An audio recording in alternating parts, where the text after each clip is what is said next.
We are all too familiar with stories of stars going broke due to gambling or bad investments. But Birdman is a haunting exception. Birdman doesn't just spend money, he abandons it. Imagine $15 million mansions where weeds have choked the swimming pools for 20 years, some of the rarest supercars on the planet that have never once had their engines started, and million-dollar jewelry collections gathering dust in the dark. The question is no longer, how rich is Birdman, but rather, why would a financial genius choose to burn money in such an unconscious way? At what point does luxury stop being about enjoyment and start becoming insane waste?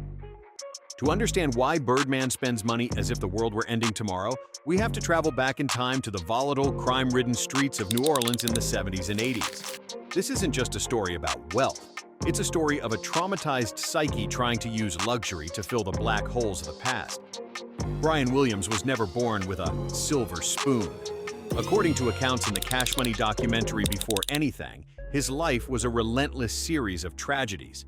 Losing his mother at a young age, living in an orphanage, and later scraping by in the Magnolia Projects, a place where survival was measured hour by hour amidst gunfire and drugs. I was 5 years old when my mama passed. Just a dark day in life. Kind of hard for me, hard for us, to try to continue living life without my mama. When we came back, he had to turn us over to child care because they was looking for us because we didn't have a legal guardian. So we became property of the state. We was put in the boys' home for like 2 years. My pops went back and forth to court to prove that he was our biological. And when my pops got us back, my name became Brian Williams. And next thing you know, we heard like maybe 2 shots. And everybody broke out and ran. And I run downstairs. And Johnny was tussling with the guy. The gun had went off. Johnny was tussling with the guy. And Johnny got shot in the side. For a child raised in absolute deprivation, where protection was stripped away far too early, money isn't merely a medium of exchange. It becomes a form of psychological armor. When one's inner world is in ruins, possessing extravagant material goods becomes the only way for Birdman to reestablish a sense of control and power. To him, money and car collections are the only things that provide a sense of absolute security. Speaking with Angie Martinez, Birdman revealed a haunting mindset toward spending. He would rather pour money into things he can drive off in than invest in relationships that might crumble. To him, success is the only thing that never betrays. I'd rather have success than a woman, and especially a woman might leave you. I'd rather success because I could thrive off that, and success may not never leave me. And I might go through 3, 4, 5, 10 women that they came and went because I love what I do. And I'm not going to sacrifice my job and supplying for my homies who supplying for their families over trying to please a woman. I can't do it like that. For Birdman, success is a way to assert his existence to a society that has always tried to marginalize poor black children.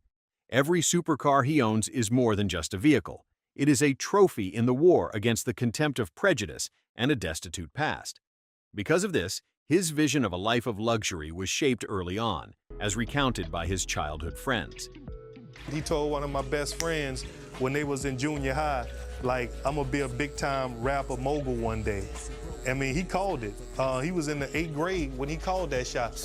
The turning point came in 1991 when Brian and his brother Ronald Slim Williams founded Cash Money Records.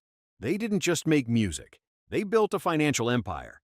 According to records from Forbes and Celebrity Net Worth, the historic $30 million deal with Universal Music Group in 1998 was a real explosion. The key point that made Birdman one of the most powerful men in hip-hop was not just the cash, but the clause. The Williams brothers retained 100% ownership of the master tapes.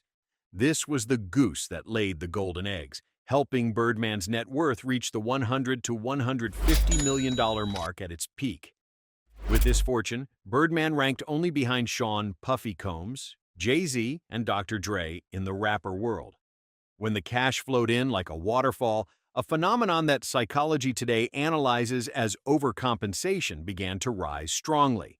To put it another way, for those who rose from negative numbers, flaunting wealth is not just about enjoyment, but a fierce defense mechanism against the fear of being looked down upon. If in the past he didn't have a decent home to shield him from the sun and rain, now he must own $15 million mansions just to leave them abandoned for grass to grow. If in the past a bicycle was a luxury, now he is ready to spend $8 million on a Maybach Excelero just to look at it in the darkness of the garage. This wasteful extravagance is Birdman's way of taking revenge on his harsh past, a war in which he uses US dollars as weapons to erase the memory of poverty. To Birdman, every diamond encrusted on his teeth or every Bugatti bought is not for use, but a steel-like declaration to the world, I am no longer the poor child of the past. To Birdman, wealth is not a secure accumulation, but a display of power to ensure that the world will never be able to bully or abandon him ever again. And from a man with nothing in his hands to when he had too much, to the point of being uncontrollable. And those abandoned mansions are concrete proof of that insane extravagance. The mansion in the elite Eastover neighborhood of New Orleans is not just an abandoned house. It is a towering monument to waste named Birdman. In 2003, this estate was Birdman's pride. Through the footage of Bet How I'm Livin', we see a polished space with interiors upholstered in rare animal skins like fox spreads or chinchilla. Birdman proudly boasted about placing a TV in every corner, simply because as a child he never had a proper one. I didn't have a TV this big growing up in the project. Every chance I got, I put a TV everywhere I could put one. And that pride was also showcased through expensive fur-carpeted beds. This is the boss of the bedroom. This is the boss of the bedroom. As you can see, it's a chinchilla mint spray. A jacket like this, chinchilla jacket might cost you $15 or $20. To him at that time, the house was not just a residence, but the most vivid testament that a child from the projects could finally lay hands on the most luxurious dreams of the high society world. However, that appreciation seemed to exist only at the moment of conquest, because after Hurricane Katrina in 2005, Birdman closed the doors and left the villa to be ravaged by time. For 2 decades, while the city underwent a powerful revival, this once iconic mansion gradually turned into a silent ruin. According to real-life exploration footage, the scene inside is heart-wrenching for anyone to witness. The swimming pool, which once hosted the most lavish parties in the hip-hop world, is now nothing more than a pit of stagnant black water, filled with trash and mosquitoes. Expensive marble walls are moldy and peeling, and the luxury furniture has been completely destroyed by 2 decades of neglect. From a financial perspective, this is a tragic economic equation. According to analysis from reliable source, a multi-million-dollar property that is not maintained will lose 5 to 10% of its value every year due to natural deterioration. Adding in property taxes and security costs that Birdman still silently pays, he is throwing hundreds of thousands of dollars into the trash every year just to maintain a pile of rubble. Psychology experts on Psychology Today call this a manifestation of rich man's laziness. He is so wealthy that the act of hiring a team to clean it up or resell the asset has become an inconvenience, not worth his attention. Birdman's wastefulness reached the height of absurdity at the Palm Island Mansion in Miami, a property he acquired from producer Scott Storch for approximately $14.5 million. Scott Storch himself had previously lost this house due to bankruptcy and addiction. Birdman entered with the posture of a powerful savior, yet ultimately repeated the exact history of eviction of his predecessor. With 7 bedrooms, 13 bathrooms, and a private boat dock, this should have been the symbol of sustainable success. However, according to reports from The Blast, in 2020, Birdman was evicted from this very mansion following a lengthy foreclosure lawsuit. Birdman was accused of defaulting on a $12 million loan. The judge eventually ordered the rapper to immediately hand over the keys to the 7-bedroom, 13-bathroom home. The most shocking part is that in 2020, Birdman's net worth was still estimated in the tens or even hundreds of millions of dollars from the cash flow of Cash Money Records. Losing a strategic real estate asset over a $12 million debt is a testament to rich man's laziness. Instead of restructuring the debt or paying it off entirely, he chose silence until the eviction order was issued. Birdman did not just lose a home, he nearly lost the priceless mementos of his career. Birdman faced a major problem when he was ordered to leave. He was fighting to get his property back, including his gold and platinum plaques and other personal items inside the home. The fact that a star of such magnitude had to beg the court for permission to return and retrieve trivial personal items with high sentimental value, such as 70 pairs of shoes, a box of sweatpants, 14 sweaters, and music awards, BET, MTV, platinum plaques, shows that he had absolutely no preparation or respect for his assets. These weren't just luxury homes. They became forgotten assets worth millions. Mansions aren't the only things Birdman abandoned. His garage suffered the same fate. His obsession with buying every car that just hit the lot was the starting line for a lifetime of unbraked spending, as his childhood friend recalled. El Dorado with a wheel on the back, and he went and got this Buick Oldsmobile painted like, had the boat metal flakes in it, like it was so metal flaked out, and that's when I knew baby was different. In the world of the ultra-wealthy, owning vintage Ferraris or limited edition Porsches is usually seen as a savvy investment because their value appreciates over time. But for Birdman, his garage valued between $17 million and $30 million resembled a mechanical graveyard for speed machines rather than a curated investment portfolio. According to Hot Cars, Birdman's collection features masterpieces that any collector would envy, from a pair of Bugatti Veyrons worth $2 million each to the ultra-opulent Maybach Landaulet. The pinnacle of this extravagance was the Maybach Excelero, one of the rarest cars on the planet, with a rumored price tag of $8 million. However, the true madness isn't found in the figures on the invoices. It's in how he turned these masterpieces into mechanical mummies.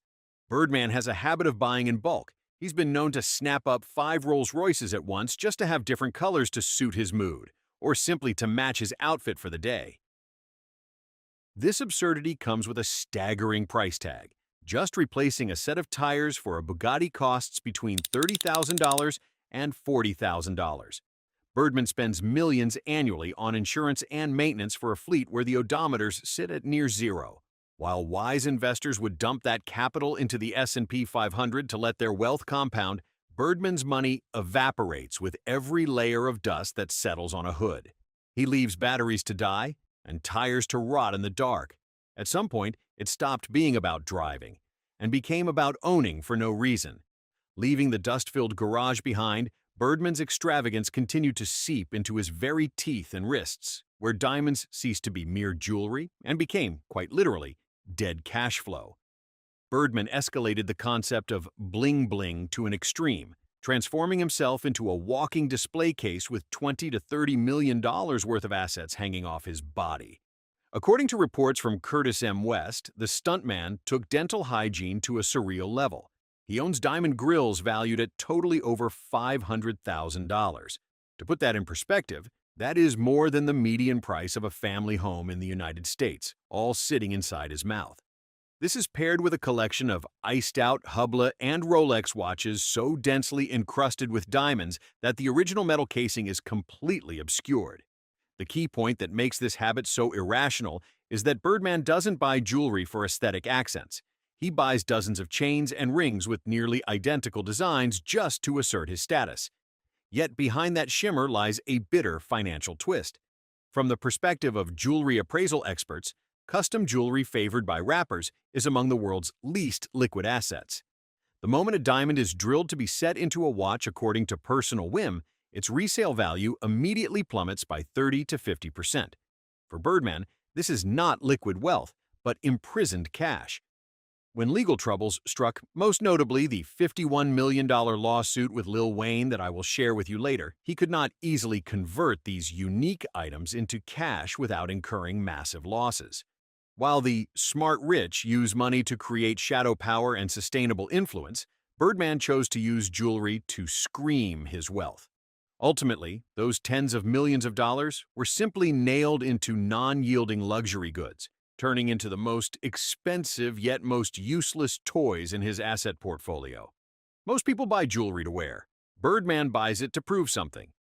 His flamboyant wealth is also consistently expressed through his social media posts. On his personal Instagram or X, Birdman frequently uses a trio of arrogant hashtags: Stunnaman, Cash Money, Rich Gang.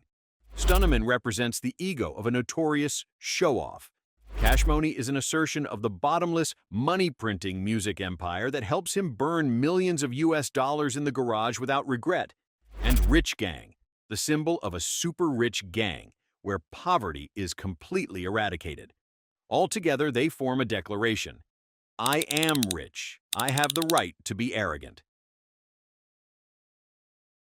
And that arrogance directly led to severe financial crises when excessive spending habits collided with legal reality. In 2015, the hip-hop world was shocked when Star's son Lil Wayne filed a lawsuit against Birdman for $51 million. According to a report from The Guardian, Lil Wayne alleged that Birdman intentionally delayed the release of the album Thaw Carter 5, while also withholding tens of millions of dollars in royalties, the blood money of the very artist who directly built the glory for Cash Money. Not stopping there, Birdman's debt list also stretched to an unbelievable extent, from fees for music producers to service charges from professional asset management units. The climax was in 2020, when he was officially evicted from the $14.5 million Miami mansion because he did not pay a $12 million mortgage debt, an incident I told you about in the previous part of this video. The most ironic thing lies here. The fact that a tycoon still wears a $2 million necklace around his neck, but lets the bank seize his house and become embroiled in numerous lawsuits for a few months of interest and unpaid labor. Naturally, at that time, he did not lack money. It wasn't the lack of money, so it was the lack of control, followed by the fact of the collapse of trust and reputation of the people around him because of his uncontrolled spending habits. To understand the level of Birdman's mistake, put him next to billionaire rappers of the same generation like Jay-Z or Diddy. While Jay-Z uses money to take over tech companies and Diddy builds an entire spirits and media empire to make money beget money, Birdman throws money into meaningless black holes. Bugattis or Maybachs lose value as soon as they leave the showroom. Diamonds encrusted into teeth lose half their value as soon as they are drilled. With Jay-Z and Diddy, money is a tool to build power. But with Birdman, money is just a toy to show off. That is not enjoyment, but a financial suicide wrapped in a glamorous appearance. Wealth isn't about what you can buy. It's about what you can keep. Birdman is not poor, but his tragedy is having spent a lifetime buying the world and then letting it rot because of a lack of control. When a tycoon is labeled a deadbeat and kicked out of his own home, that is when money cannot buy back reputation. I reaffirm that Birdman is not a poor person, and I think he will probably never fall into absolute destitution. But his story is a costly warning about vanity. He has proven that. A genius vision from the 8th grade can take you to the top, but an oversized ego and reckless spending habits will turn that peak into a pile of worthless ruins. Birdman spent his life buying the world but let it rot in his own indifference. Birdman proved one thing: you can have millions and still spend like you have none. Hopefully his story will be a lesson for you and anyone who dreams of reaching the top.